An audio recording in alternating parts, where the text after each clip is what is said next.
بسم اللہ الرحمن الرحیم۔ السلام علیکم ورحمۃ اللہ وبرکاتہ۔ ناظرین کرام، حق نیوز کی خصوصی نشریات جمال رمضان کے ساتھ آپ کی خدمت میں حاضر ہے۔ ناظرین کرام، آج کے پروگرام کا موضوع ہے اعتکاف۔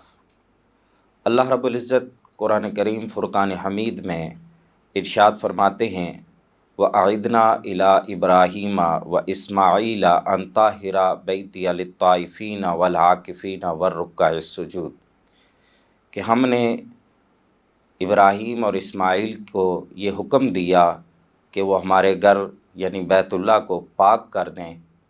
کن کن لوگوں کے لیے؟ فرمایا طواف کرنے والوں کے لیے، اعتکاف کرنے والوں کے لیے اور رکوع کرنے والوں کے لیے۔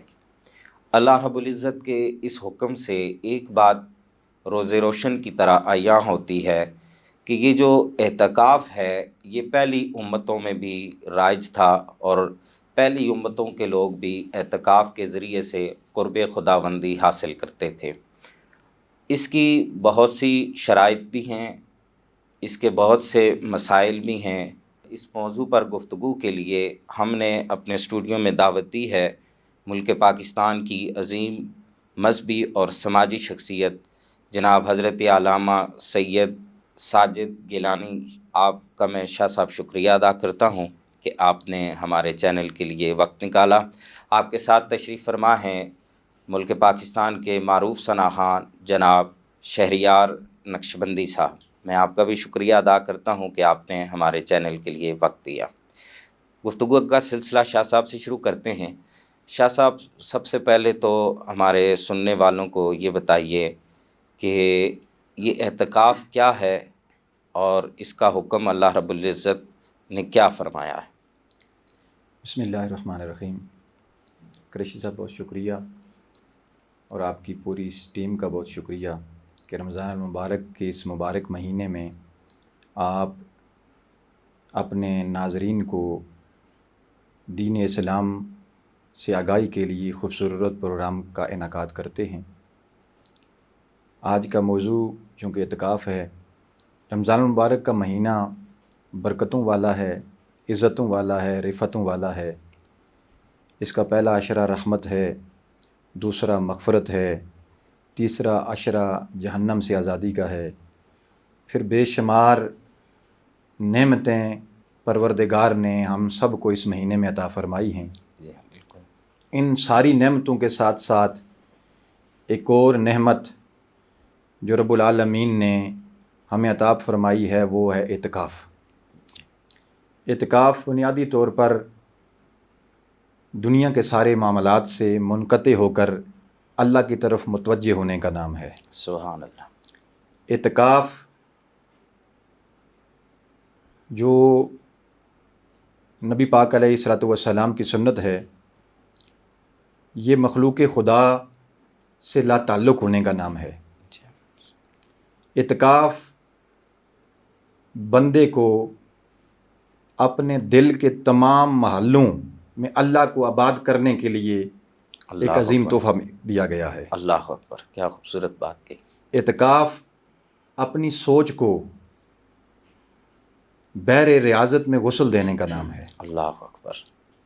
اعتکاف بندے کو اپنے کردار کو سنت نبوی کے مطابق ڈھالنے کا نام ہے۔ اللہ اکبر۔ اعتکاف چاہت ہے، اعتکاف الفت ہے، اعتکاف میں لذت ہے۔ اعتکاف جو ہے وہ انسان کے ظاہر کو بھی منور کرتا ہے، انسان کے باطن کو بھی منور کرتا ہے۔ سبحان اللہ۔ اور اعتکاف سے رسول کریم علیہ الصلوۃ والسلام کے ذریعے سے قرب الہی کے لیے انسان کو ایک راستہ حاصل کرنے کا ایک عظیم ذریعہ ہے۔ سبحان اللہ۔ اللہ رب العالمین قرآن کے اندر فرماتا ہے وَلَا تُبَاشِرُهُنَّ وَأَنْتُمْ عَاكِفُونَ فِي الْمَسَاجِدِ، جی۔ کہ جب تم مسجدوں میں اعتکاف بیٹھو تو پھر مباشرت سے باز آ جاؤ۔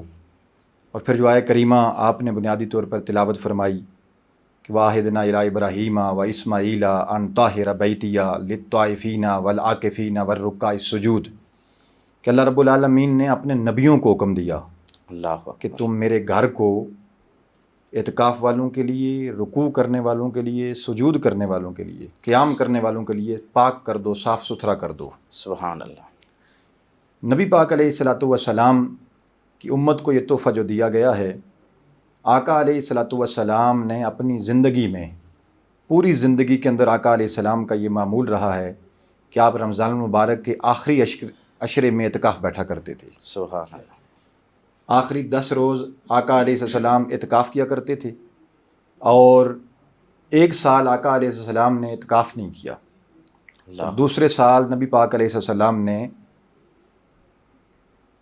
ڈبل عشرہ، یعنی 2 عشرہ، یعنی 10 دن کے بجائے 20 دن کا اعتکاف کیا۔ سبحان اللہ، تو یہ اعتکاف جو عبادت الہی کا ایک ذریعہ ہے، انسان جو ظاہری طور پر دنیاوی معاملات کے اندر لگا رہتا ہے اور دنیا کے سارے معاملات کو وہ لذت سمجھتا ہے، ان ساری لذتوں سے جان چھڑا کر اپنے بہن بھائیوں، رشتہ داروں سے، اعزاء و اقرباء سے تعلق توڑ کر فقط اللہ کی رضا کے لیے جب وہ اللہ کے گھر میں بیٹھتا ہے، اللہ کی رضا حاصل کرنے کے لیے، اس کا کوئی دنیاوی مقاصد نہیں ہوتا، سارے دنیا والوں سے، خاندان والوں سے، رشتہ داروں سے تعلق توڑ لیتا ہے فقط اس لیے کہ اس کا خدا اس سے راضی ہو جائے، سبحان اللہ۔ یہ شاہ سارے صاحب، تعلق توڑ دیتا ہے۔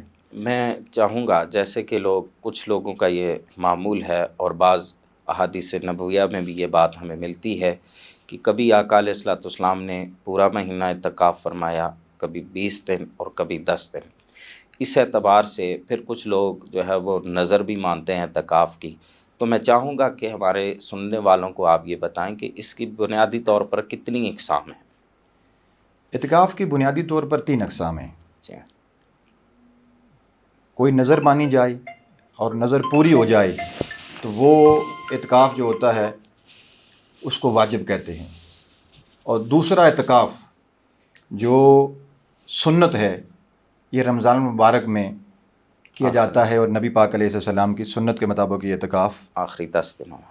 آخری 10 دن میں کیا جاتا ہے۔ جی اور تیسرا اعتکاف جو ہوتا ہے وہ نفلی اعتکاف ہوتا ہے، جی، یعنی جو نوافل کے طور پر اعتکاف کیا جائے، بندہ ویسے ہی اعتکاف کی نیت کر لے تو اس اعتکاف کو کیا جائے، جیسے کچھ صالحین لوگ جو اللہ کے گھر میں داخل ہوتے ہیں تو وہ اعتکاف کی نیت کر لیتے ہیں، جی، اور نبی پاک علیہ السلام کے فرمان کے مطابق جو بندہ مغرب سے لے کر مغرب کی نماز پڑھے باجماعت، اور مغرب سے لے کر عشاء تک اللہ کی یاد میں مشغول رہے، اللہ عبادت الہی کرتا رہے، درود و سلام پڑھتا رہے، پھر عشاء کی نماز باجماعت پڑھے، دنیاوی معاملات ترک کر کے اللہ کے گھر میں بیٹھتا ہے، تو اللہ کے محبوب فرماتے ہیں اسے جنت میں ایک اس کے لیے محل بنایا جاتا ہے۔ سبحان اللہ، جو فقط مغرب سے مغرب سے عشاء تک عشاء بیٹھے، تک اعتکاف کرے۔ اس کے لیے یہ اتنا بڑا اعزاز ہے۔ تو جو 10 دن کا اعتکاف بیٹھتا ہے اللہ اکبر، اس پر رب العالمین کتنی رحمتوں اور برکتوں کا نزول فرماتا ہے۔ سبحان اللہ، حضرت امام حسین سے روایت ہے، فرماتے ہیں کہ جو بندہ خلوص کے ساتھ 10 دن اعتکاف بیٹھتا ہے، اللہ رب العالمین اس کے نامہ اعمال میں 2 حج اور 2 عمروں کا ثواب لکھ دیتا ہے، سبحان اللہ۔ یعنی ایک اعتکاف کرنے سے ایک اعتکاف کرنے سے۔ آپ ایک بندہ آرام اور سکون کے ساتھ مسجد میں 10 دن کے لیے بیٹھ جاتا ہے، اس کے لیے کتنا بڑا اجر ہے کہ حج کے اندر اور عمرے کے اندر تو بڑی تکالیف برداشت کرنی پڑتی ہیں، سفر کی صعوبتیں برداشت کرنی پڑتی ہیں۔ اللہ رب العزت کے محبوب نے یہ فرما دیا کہ تم 10 دن اعتکاف کر لو، غریب ہو، سفر نہیں کر سکتے، زیادہ راہ نہیں ہے، بے شک، خواہش رکھتے ہو حج عمرہ کی لیکن کر نہیں سکتے ہو، زیادہ راہ نہیں ہے، تو تم اعتکاف کر لو۔ سبحان اللہ، کیا خوبصورت بات کہی شاہ صاحب آپ نے، اور کیا ہی پیارا انعام ہے اس امت کے لیے۔ بے شک۔ گفتگو کا سلسلہ بھی جاری رہے گا۔ پروگرام میں اس وقت نعت شریف کا وقت ہوا چاہتا ہے، ہمارے مہمان نعت خوان ہمارے ساتھ موجود ہیں۔ اے ختم رسل مکی مدنی، اے ختم رسل مکی مدنی، کونین میں تم سا کوئی نہیں، کوئی نہیں اے ختم رسل مکی مدنی، اے ختم رسل مکی مدنی، کونین میں تم سا کوئی نہیں، کونین میں تم سا کوئی نہیں، اے نور مجسم تیرے سوا محبوب خدا کا کوئی نہیں، کوئی نہیں، اے ختم رسل مکی مدنی، یہ شان تمہاری ہے آقا، تم عرش بری پر پہنچے ہو، یہ شان تمہاری ہے آقا، تم عرش بری پر پہنچے ہو، تم عرش بری پر پہنچے ہو، ذی شان نبی ہے سب لیکن معراج کا دولہا کوئی نہیں، کوئی نہیں، اے ختم رسل مکی مدنی۔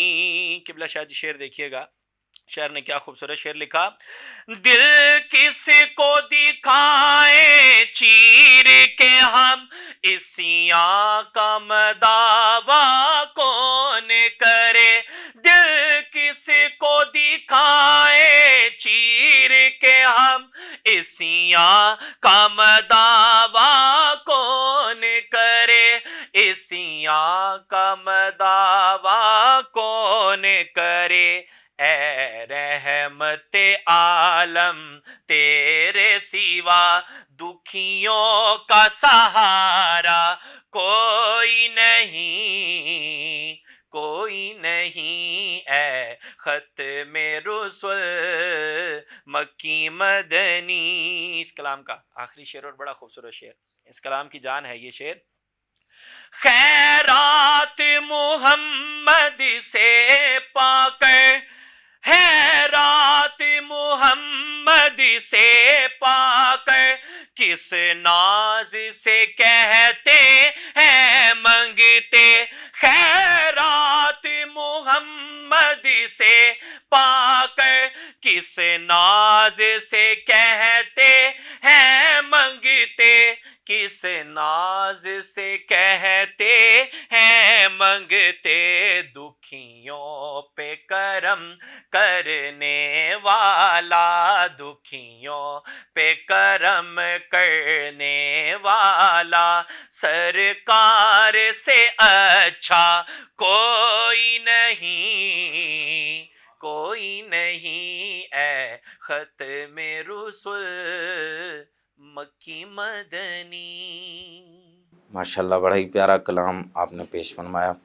ناظرین کرام، یہاں بریک کا وقت ہوا چاہتا ہے، ہمارے ساتھ رہیے گا، بریک کے بعد پھر ملتے ہیں۔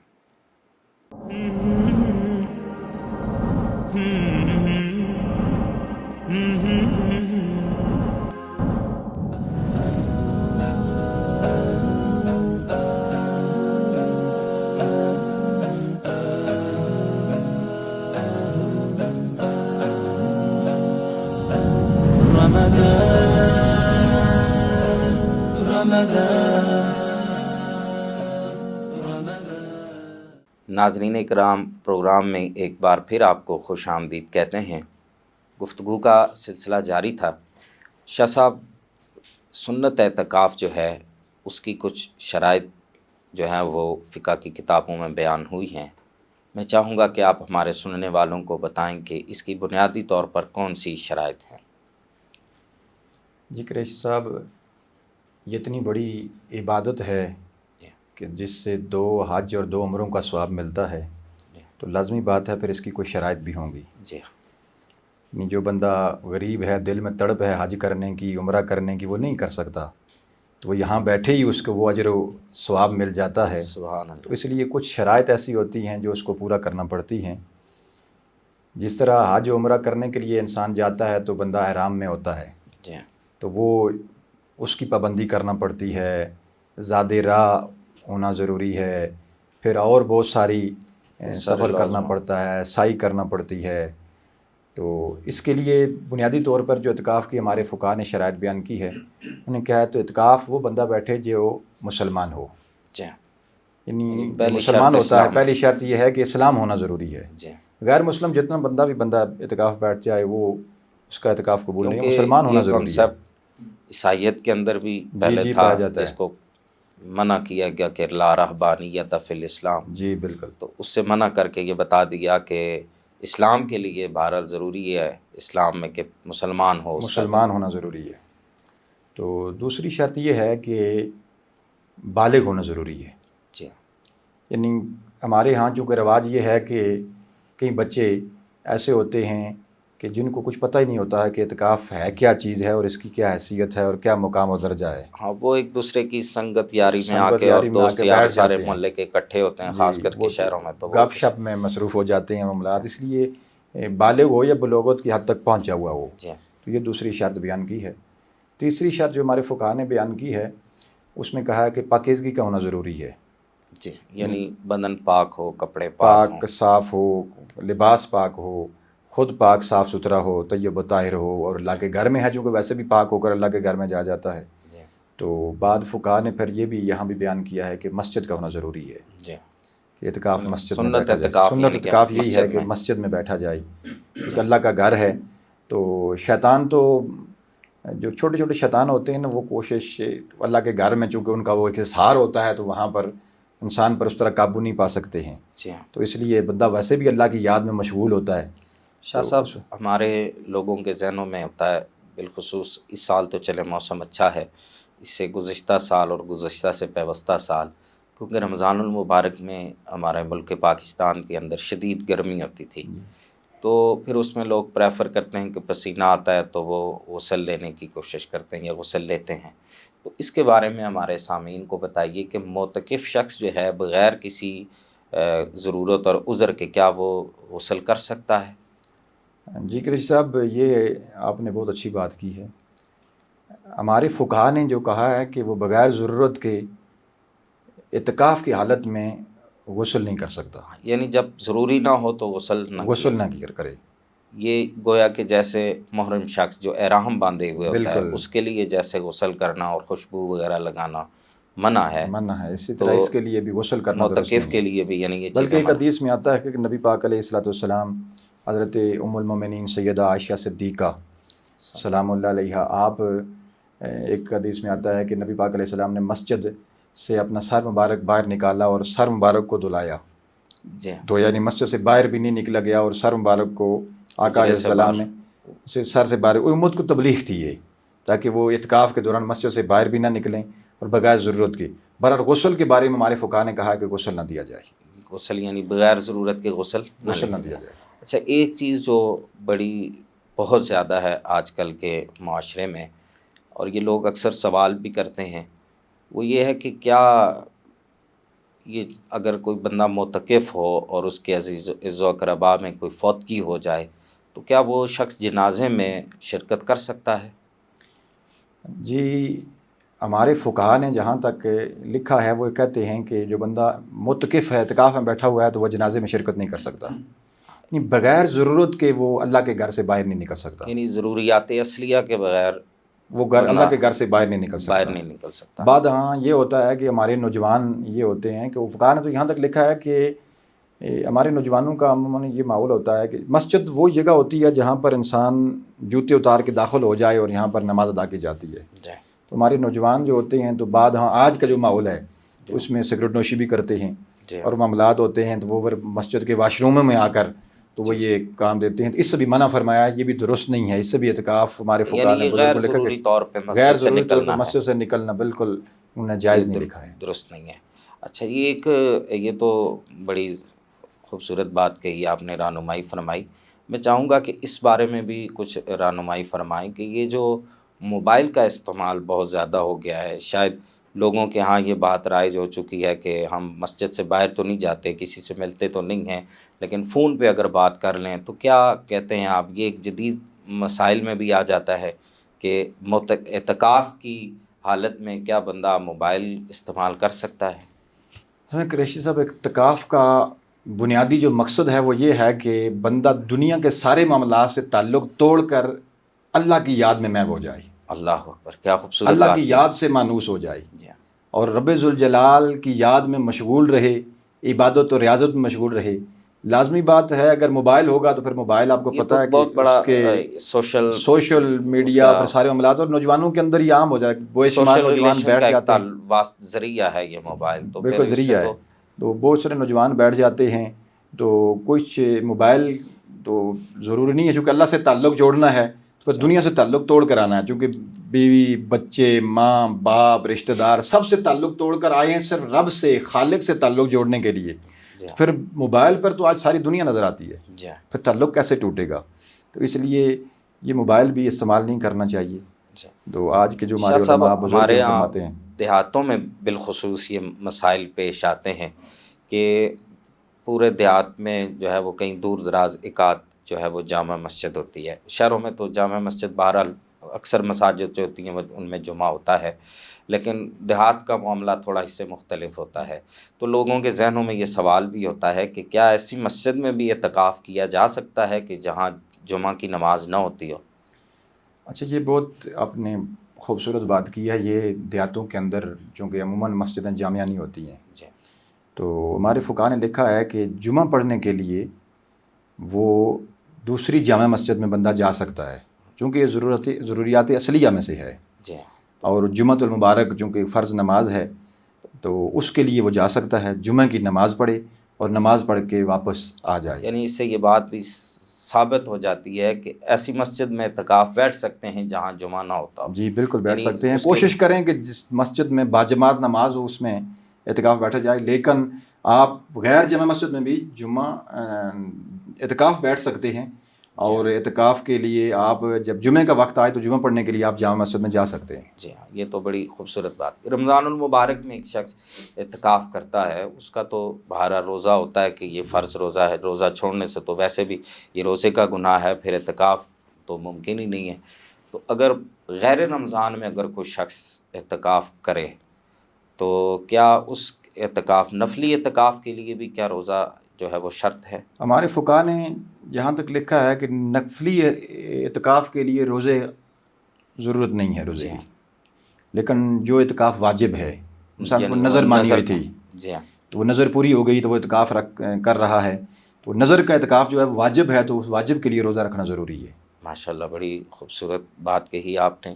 آخر میں چاہوں گا کہ ہمارے نوجوان بالخصوص آج کل جو اعتکاف میں بیٹھتے ہیں، اور وہ جو یہ اتنا بڑا عظیم مقصد اور یہ بڑی عظیم عبادت ہے جو قرب الہی کا ذریعہ بنتی ہے، حتیٰ کہ حضرت عبداللہ ابن عباس سے مروی ایک روایت بھی ہے جس کا مفہوم یہ ہے کہ آقا کریم رؤوف الرحیم صلی اللہ علیہ وآلہ وسلم نے فرمایا کہ جو شخص اللہ کی رضا کے لیے اعتکاف کرتا ہے، اللہ تعالیٰ اس کے درمیان اور جہنم کے درمیان جو ہے وہ 3 خندقوں کا فاصلہ جو ہے وہ بنا دیتے ہیں۔ عرض کی گئی یا رسول اللہ، یہ خندق کے فاصلے سے کیا مراد ہے؟ تو آقا کریم نے فرمایا گویا زمین اور آسمان کے درمیان جتنا فاصلہ ہے یہ ایک خندق کے برابر ہے۔ بے شک بے شک، تو یہ ایک بہت بڑی عظمتوں والی عبادت ہے۔ تو میں چاہوں گا کہ آپ ہمارے سامعین کو، بالخصوص ہمارے نوجوانوں کو اگر کوئی پیغام دینا چاہیں آخر میں تو وہ پیغام۔ ہمارے جو نوجوان ہیں ان کے لیے یہی پیغام ہے کہ رمضان المبارک کا جو مہینہ ہمیں نصیب ہوا ہے اس کو غنیمت سمجھیں، اور غنیمت سمجھتے ہوئے اگر آپ کو اللہ پاک نے یہ توفیق دے دی ہے کہ آپ رب کے گھر میں اعتکاف کرنے آ گئے ہیں، پھر وہ 10 دن اللہ کی یاد میں ایسے مشغول ہو جائیں تاکہ آپ کو اللہ کا قرب حاصل ہو جائے، دنیاوی معاملات کو ترک کر دیں، اللہ اور اس کے رسول کی یاد میں محو ہو جائیں تاکہ ساری پریشانیاں ختم ہو جائیں، چونکہ جتنی بھی پریشانیاں دکھ تکلیف ہیں وہ اگر دور ہوں گی تو رب کی بارگاہ سے ہی ہوں گی۔ اللہ کی بارگاہ میں گڑ گڑا کر مانگیں، روئیں، التجائیں کریں، درود و سلام پڑھیں، قرآن کی تلاوت کریں، ذکر اذکار کریں۔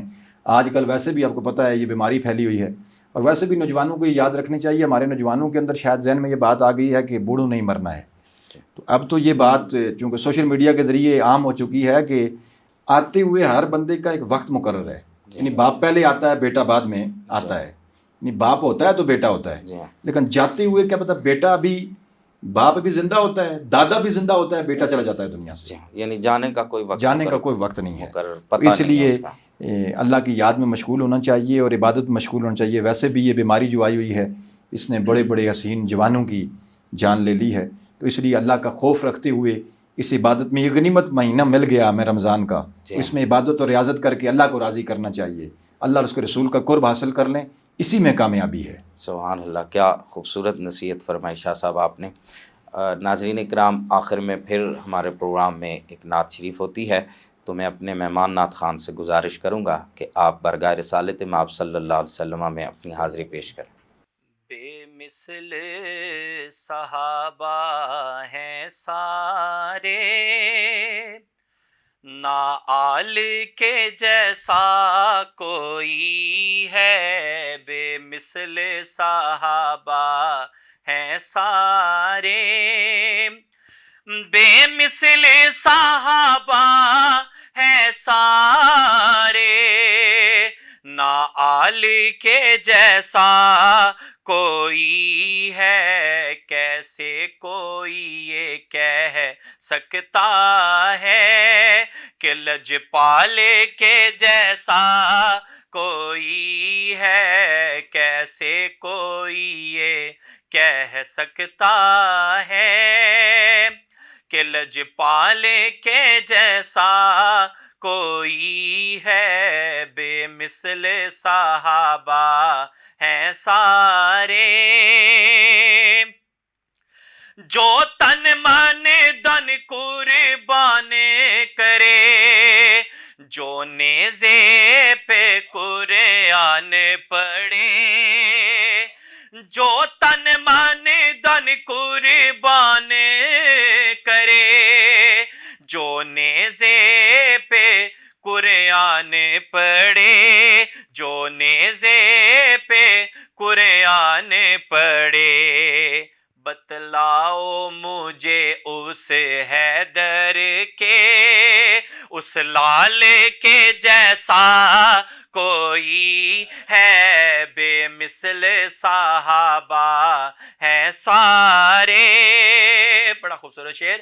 تم کیا جانو ان کی شان، بس پوچھو میرے آقا سے، تم کیا جانو ان کی شان، بس پوچھو میرے آقا سے، صدیق و عمر عثمان و علی، یا بلال کے جیسا کوئی ہے، صدیق و عمر عثمان و علی، یا بلال کے جیسا کوئی ہے، بے مثل صحابہ ہیں سارے، قرآن کی مانند ہے زہرا، ہے جس میں نبی کا وہ ٹکڑا، ہے جس میں نبی کا وہ ٹکڑا، جو ان کو بھونکے اس جیسے، بدحال کے جیسا کوئی ہے، بے مثل صحابہ ہیں سارے۔ اس کلام کا آخری شعر۔ عمران عاجز جو پیش کیا، صدیق نے اپنا راہ خدا، زر مال ہزاروں ہے لیکن اس مال کے جیسا کوئی ہے، بے مثل صحابہ ہیں سارے، نا آل کے جیسا کوئی ہے، بے مثل صحابہ ہیں سارے۔ ماشاءاللہ، بڑا ہی خوبصورت کلام۔ آقا کریم رؤوف الرحیم صلی اللہ علیہ وآلہ وسلم کی تمام ہی نسبتوں کا بڑے پیارے انداز میں آپ نے ذکر فرمایا۔ میں آخر میں اپنے دونوں مہمانوں کا ایک بار پھر دل کی تھا گہرائیوں سے شکریہ ادا کرتا ہوں۔ ناظرین کرام، اسی کے ساتھ ہی آج کے پروگرام کا وقت ختم ہوا چاہتا ہے۔ ہر روز کی طرح آج بھی آخر میں یہی پیغام ہے کہ اللہ رب العزت کی بارگاہ میں خشوع اور خضوع کے ساتھ پیش ہونے کا یہ مہینہ ہے، اللہ رب العزت کو منانے کا یہ مہینہ ہے۔ یہ وہ مہینہ ہے کہ جس میں اللہ رب العزت کی رحمت گویا بائیں پھیلائے ہمارے انتظار میں ہے، گناہ گاروں کے انتظار میں ہے۔ تو اس مہینے کو غنیمت جانتے ہوئے اللہ رب العزت کی بارگاہ کی طرف رجوع کریں۔ اگلے پروگرام تک کے لیے اجازت دیجیے۔ اللہ حافظ۔